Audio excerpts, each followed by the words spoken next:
this is based off of a comic book movie, directed by Gina Prince Bythewood, and it stars Charlize Theron as Andy. She is an immortal. She has lived for centuries and centuries. We never find out how old she actually is through the film. And she leads basically a team of immortals. She's got 3 other immortal companions who are basically trying to keep their heads down. It is set in the modern day. They're trying to keep their heads down with all the modern technology which is around these days. They're worried about kind of people finding out what, who they are, that the fact that they're immortal.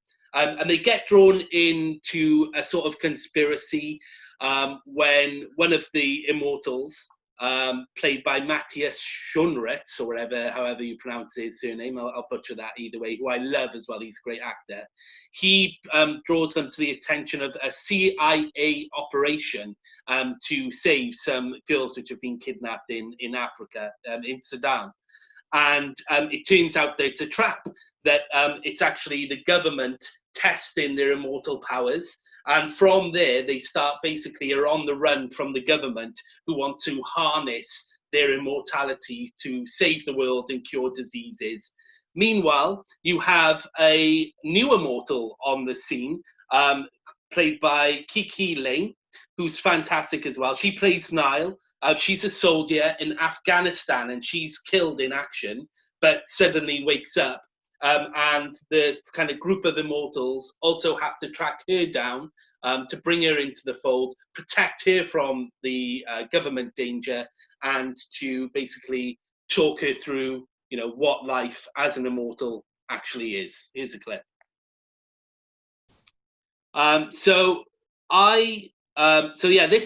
This was actually the last of 3 films I've watched today. And I said to you before we came on, before we recorded this, 2 of the films are on one level, and then this is on a completely different level for me. And I want to kind of sum it up, really. First and foremost, that concept, wow. Absolutely terrific concept. A group of immortals who've lived through centuries and centuries being hunted by the government. I just think it's a genius concept, which is brilliantly executed here. And it's a good concept when it just immediately draws you in. And it was quite funny today because my better half was just kind of pottering around. She was like, oh, I'll leave you to it. She was like in the kitchen, like baking or whatever. And then I could just see her keep glancing over at the screen. And I was like, they're immortals. And I started telling her the plot. And then she was supposed to leave the house, but she decided to stay and watch the whole movie instead, because she was just completely hooked by the concept, because it's a great concept which has the kind of the modern day aspects of it, but there's just so much you can do with that idea of immortality. So there's a lot of flashbacks to different eras. You start to learn about the characters, and what the film does really well, it is exciting, it is exhilarating, it is a big, bold summer action movie, but it really lets you get to know the characters and kind of immerses you into the rules of this world as well. So there's a lot of time spent with characters talking about their past, their history, and what the rules are of their immortality. So I loved that. I loved that there's a lot of world building. And that you haven't just got these big exciting pieces, but you've got that character investment as well, so that in the finale, when stuff starts to happen and not maybe go the way of the certain characters in the film, you're really kind of behind them and you're really wanting them to kind of get out of the situation that they're in.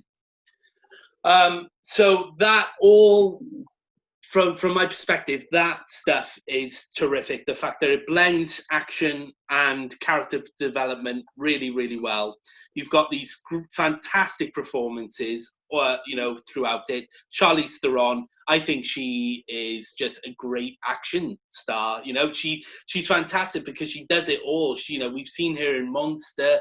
We've seen her do dramatic performances, and even to this day, films like Tully, which is great.